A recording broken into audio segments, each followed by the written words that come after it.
la Caracas que en 1965 vio nacer a Zenaida Martínez fue la misma que en los años 2016 y 2017 se convirtió en escenario de las ejecuciones de sus dos hijos varones por parte de los cuerpos de seguridad del Estado venezolano. A sus 56 años, vive aferrada al recuerdo de aquel día. Aquí nací, aquí me crié, aquí parí. Criarlo aquí, en este sector del Valle, parte alta de San Andrés, fue bastante fuerte. Cuando mi hijo mayor, en manos de funcionarios del 6CPC, perdió su vida, aquí dentro de mi casa. Durante los últimos 4 años, la capital de Venezuela, aquella de los techos rojos y la élite, se ha convertido en una ciudad de balas perdidas, del silencio como mecanismo de supervivencia, de la imposición en las barriadas, de una gobernanza criminal. Desde el año 2015 comienza una ola de represión a través de la Operación Liberación del Pueblo y esta cesa en el 2017, pero no cambia la dinámica. La dinámica sigue siendo la misma a través de la creación de un cuerpo policial adscrito a la PNV llamada las Fuerzas de Acciones Especiales, FAES. Por un lado, los grupos criminales intentan imponer unas formas de gobernanza criminal en las que ellos dictan normas, reglas de convivencia, imponen condiciones a las comunidades, a los habitantes de los barrios. A mediados del 2021 ya se contabilizaron 80 asesinatos. El crimen sigue haciendo estragos en aquellas zonas populares en donde las políticas de seguridad han quedado a un lado. Estos grupos en algunos momentos pasan también a ejercer de alguna manera estas funciones del Estado. Y cuando esto ocurre, pues las comunidades sienten que, bueno, quien te puede resolver el problema es el delincuente, es la megabanda, es el líder de la banda. Incluso problemas de pareja, problemas familiares, problemas entre vecinos, porque no hay Estado, porque el Estado no está presente en los barrios, porque el Estado no llega a las comunidades. Los hechos que hace más de 4 años convirtieron a la señora Zenaida en madre víctima por la ejecución de sus hijos han dejado una marca de repudio contra la figura de autoridad que representa la policía y la Guardia Nacional. Mucha impotencia, demasiada. Si te describo en una sola palabra, odio. Los odio, no puedo evitarlo.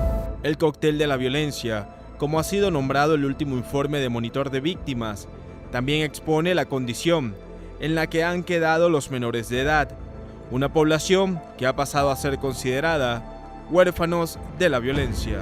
Durante estos 4 años de Monitor de Víctimas, desde el 2017, hemos podido contabilizar más de 4.000 muertes, pero lo relevante también es que al hablar de violencia homicida no solamente hablamos sobre las víctimas directas, que obviamente son las más afectadas, sino también sobre las víctimas indirectas. Chamos menores de 18 años que quedan huérfanos porque su padre o el sostén de su casa o de su familia fue ajusticiado o fue ejecutado estos 4 años. Dentro de ese grupo se encuentran más de 3.200 chamos que hemos podido contabilizar en el área metropolitana de Caracas y que creemos que es importante que la política del Estado en materia de seguridad ciudadana vaya destinada primero a proteger la vida y a defender los derechos fundamentales de los ciudadanos, pero también a responder por estos chamos o por esta población que queda vulnerable después de estos hechos. Aunque los hermanos Bemont Mejías no dejaron hijos, para su madre Zenaida la justicia venezolana no genera confianza. Recordó que aquella mañana de junio de 2017, mientras se registraban protestas antigubernamentales en Caracas, funcionarios se llevaron al menor de sus hijos, junto a otros 5 jóvenes y un menor de edad. El 4 de julio se me metió el 6CPC y justamente donde usted está sentado, ahí estaba él.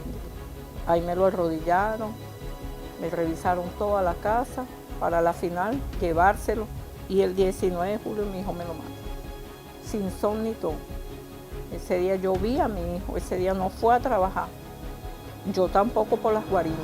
Y para mí esto es muy fuerte, porque por lo menos se acuerdan de ellos. Y el día a día mío es llegar aquí y no encontrar a mis hijos, ni dentro de mi casa, ni en los alrededores. Es fuerte.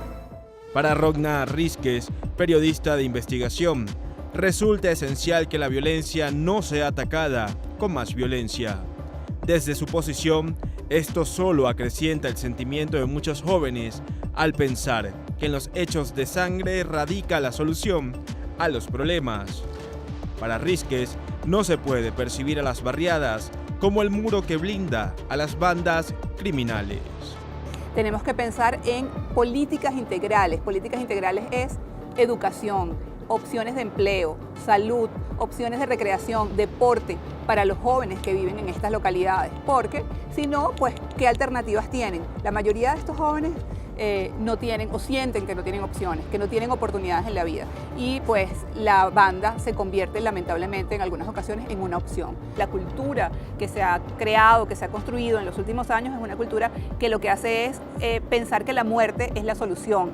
Entonces vemos cómo un joven de una barriada que siente que no tiene oportunidades, que siente que su vida no vale nada, pues a lo mejor siente que matar a otro no hay problema porque la vida del otro tampoco vale nada. No es que las comunidades defiendan a los grupos delictivos, no es que las comunidades defiendan a los malandros. O sea, lo que ocurre es que las comunidades están intentando protegerse, están intentando seguir viviendo y sobreviviendo de la manera que pueden. Desde 2015 se vienen implementando políticas extremas de mano dura. Ha habido matanzas, masacres, o sea, ha sido una cosa terrible. O sea, se habla de casi 19.000 personas muertas o asesinadas a manos de los cuerpos de seguridad bajo la categoría de resistencia a la autoridad. Y vemos cómo sigue habiendo inseguridad, y vemos cómo sigue habiendo violencia, y vemos cómo sigue habiendo megabandas y otros grupos armados, guerrilla, etcétera, colectivos en todo el país. Como este, muchos otros callejones y principales calles de las barriadas de Venezuela se han teñido de sangre, convirtiéndose en el principal escenario de feminicidios, ejecuciones extrajudiciales y enfrentamiento entre bandas. En el último informe presentado por Monitor de Víctimas, solamente en la ciudad de Caracas se contabilizan a diario 2.8 asesinatos. Estas comunidades, que guardan la esencia del caraqueño y del venezolano, hoy son arropadas por el miedo y el silencio. Nosotros nos volvemos a encontrar en una próxima entrega de Periodismo de Calle.